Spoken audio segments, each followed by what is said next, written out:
Hello বন্ধুরা, জ্যোতি দিদির রান্নাঘরে আপনাদের সবাইকে স্বাগত। আমি একটি রবীন্দ্রসঙ্গীত গাইব।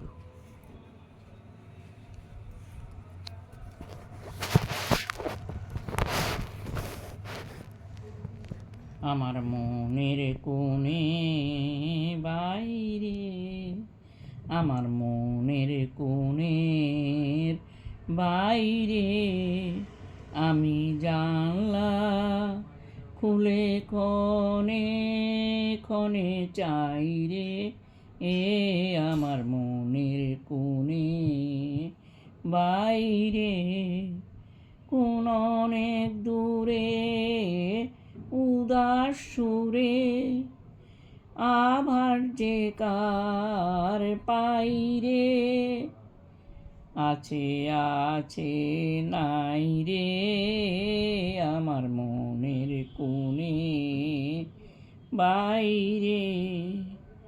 আমার দুই আঁখি হলো হারা, কোন গগনে খুঁজে কোন সন্ধ্যা তারা, কার ছায়ায় আমায় ছুঁয়ে যে যায়, কাঁপে হৃদয় তাই রে, গুনগুনিয়ে গাই রে, আমার মনের কোণের বাইরে, আমার মনের কোণে বাইরে আমি জানলা খুলে ক্ষণে ক্ষণে চাই রে, আমার মনের কোণে বাইরে।